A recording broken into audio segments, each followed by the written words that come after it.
Écoutez, nous sommes très heureux et très fiers de vous accueillir dans notre vallée. Et je sais à quel point vous nous apportez à chaque fois, par la qualité de ce que vous produisez, le bonheur, la joie, et ça c'est très important. Nous déclarons ouverte cette 7e biennale de la vallée de l'Ubaye et de Barcelonnette. Donc nous nous retrouvons ce matin pour le départ des répétitions de cette 7e biennale de musique. Hier soir nous avons eu une très belle soirée d'accueil et je remercie la communauté de communes qui nous a accueillis dans les jardins, ce qui nous a permis d'avoir un très beau début de soirée avec en particulier le passage des mariachis qui nous ont fait un petit medley de Carmen. Je ne sais pas si ça fait partie de leur répertoire mais qui était très sympathique. Donc une biennale, une 7e biennale qui démarre sur les chapeaux de roue. Premier concert, mercredi 17, Théâtre El Zocalo avec la musique irlandaise. 7e biennale, effectivement, démarrée grâce justement à cette note tout à fait intéressante des mariachis, et qui nous ont interprété du bizet justement à la sauce mexicaine, tout à fait intéressant, et qui a permis justement aux choristes et instrumentistes de chanter avec eux ces airs bien connus du Toréador. Et donc c'était précisément à la clé de ce que nous sommes venus faire ici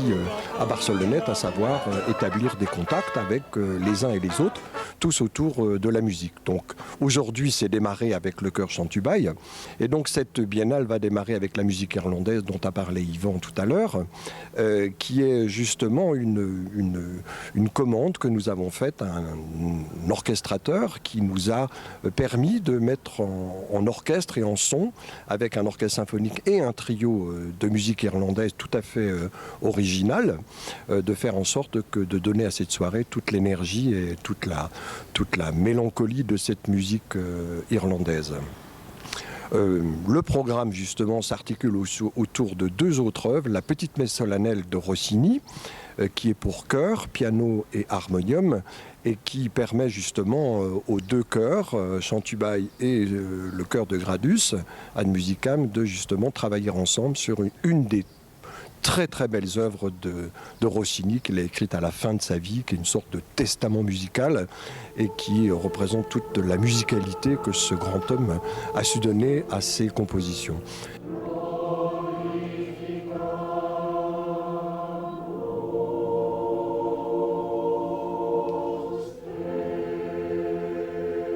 Et enfin,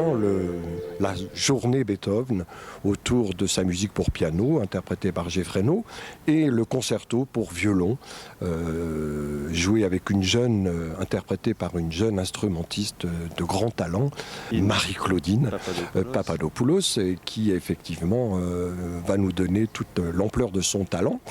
dans ce concerto qui est particulièrement difficile, mais dont elle va se sortir de façon tout à fait virtuose et tout à fait musicale.